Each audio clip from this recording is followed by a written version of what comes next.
হরে কৃষ্ণ। সকল শ্রোতা ভক্তবৃন্দকে আগত শারদীয়ার শুভেচ্ছা জানাই। আজ আমাদের আলোচ্য বিষয়, আমরা আমাদের গুরুজনের থেকে একটি সরল উপদেশ পেয়ে থাকি যে তুমি এখন কেন কৃষ্ণ ভজনা করবে, বৃদ্ধ বয়সে কৃষ্ণ ভজনা করবে। খুব দুঃখের বিষয়, এই উপদেশটি সঠিক নয়।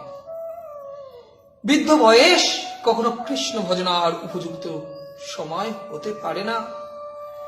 কৈশোরে কৃষ্ণ ভজি, কৃষ্ণ পাবো বলে।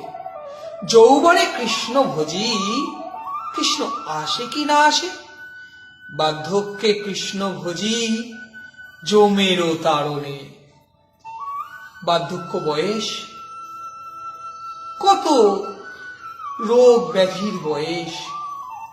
শরীর জীর্ণ হয়ে যায়, মন শুষ্ক হয়ে যায়, কোনো সামর্থ্য থাকে না। কি করে আমি কৃষ্ণ ভজনা করব?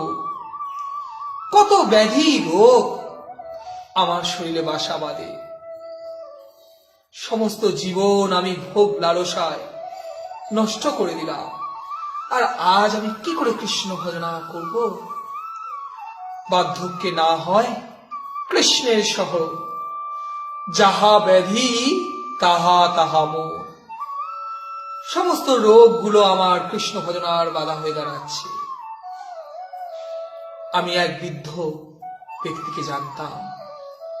সেই বৃদ্ধ 3 কাল পেরিয়ে বার্ধক্য বয়সে উপনীত হয়েছে।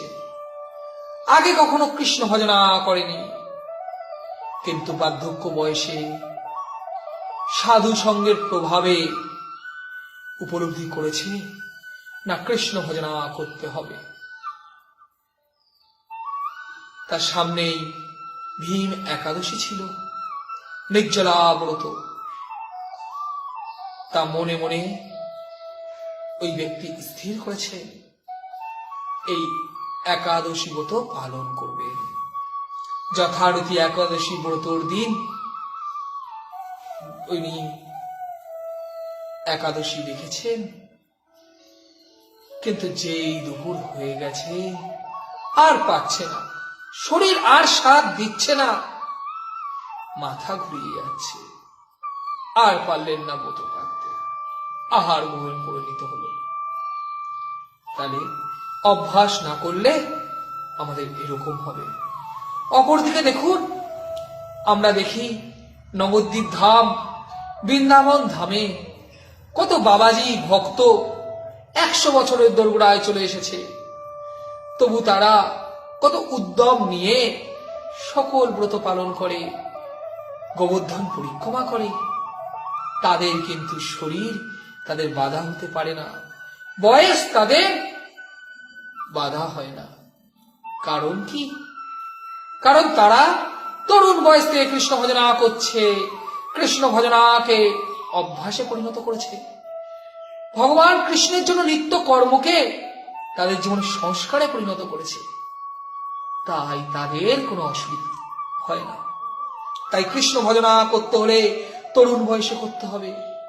তরুণ বয়স উদ্যমের বয়স, তরুণ বয়স ত্যাগের বয়স, তরুণ বয়স কিছু পাবার জন্য যে পরিশ্রম করতে হয়, সেই কাঙ্ক্ষিত বস্তু পাওয়ার জন্য তার কষ্ট করার বয়স।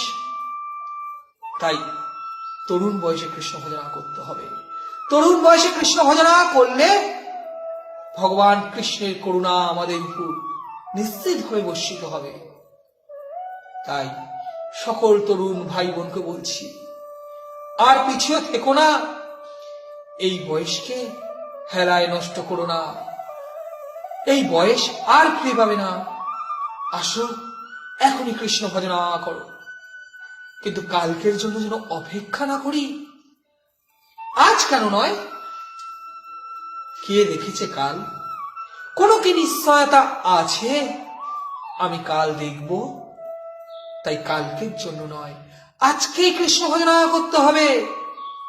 আজকে, এই মুহূর্ত কেন নয়, পর মুহূর্তও তো কেউ দেখেনি, তবে একটু মুহূর্ত বিফলে যেতে দিলে হবে না, কৃষ্ণ ভজনা করতে হবে। এই মুহূর্ত থেকে আসুন কৃষ্ণ ভজনা করি। একটু মুহূর্তও যেন আমাদের কৃষ্ণ বিমুখ ভাবে না চলে যায়। স্বাভাবিকভাবে প্রশ্ন আসে, যদি আমাকে কৃষ্ণ ভজনা করতে হয় তাহলে কি আমাকে সবকিছু ত্যাগ করে করতে হবে? ভগবান কুরুক্ষেত্রের যুদ্ধে অর্জুনকে উপদেশ দিচ্ছে, অর্জুন তুমি যুদ্ধ করো আর আমাকে স্মরণ করো। তাই কৃষ্ণ ভজনা করতে হলে সবকিছু ত্যাগ করতে হবে না, কিন্তু কর্মফল ত্যাগ করতে হবে। যে কর্ম আমি করব তা যেন কৃষ্ণ ভাবনামিত ভাবে করি। আমাকে মনে করতে হবে এই পরিবার, যেই পরিবারের জন্য আমি কর্ম করি তা ভগবান কৃষ্ণের দেওয়া পরিবার। ভগবান কৃষ্ণ আমাকে কর্ম করাচ্ছেন, তাই আমি করছি। অর্থ উপার্জনের জন্য আমি যেন কোনো অসৎ কর্ম না করি। তাই তরুণ বয়সে থেকেই কৃষ্ণ ভজনা করতে হবে। সাধন বিনা সাধ্য বস্তু কবু নাই পায়। তরুণ বয়স সাধন করার বয়স, ভজন করার বয়স। যদি তরুণ বয়সে আমরা কৃষ্ণ ভজনা শুরু করি তবে নিশ্চিতভাবে ভগবান কৃষ্ণ আমাদের কৃপা করবে আর আমাদের জীবনে কৃষ্ণমুখী সংস্কার করে উঠবে, যা দিয়ে আমরা আমৃত্যু অবধি কৃষ্ণ ভজনা করতে পারব। সাধন করো, ভজন করো, মরতে জানলে হয়। তাই মৃত্যু অবধি যদি কৃষ্ণ ভজনা, কৃষ্ণ ভাবনামিত ভাবে থাকতে হয় তবে অভ্যাস করতে হবে, জীবনে কৃষ্ণমুখী সংস্কার করতে হবে। তাই আর পিছিয়ে থাকলে হবে না। এই জীবনে কৃষ্ণ ভজনা শুরু করি, কেউ যেন আর পিছিয়ে না থাকে। ওহে তরুণ, এগিয়ে আসো, কৃষ্ণ ভজনায় ব্রত হও। সবাই মিলে আসুন কৃষ্ণ ভজনা করি। হরে কৃষ্ণ। শারদীয়া সবাই খুব ভালোভাবে কাটান। মায়ের কাছে প্রার্থনা করুন, মা যেন কৃপা করে আমাদের কৃষ্ণ ভক্তি দান করে। সবাই ভালো থাকবেন। কৃষ্ণ কথা ভালো থাকলে ভিডিওটা শেয়ার করে প্রচারে সাহায্য করবেন। হরি বল।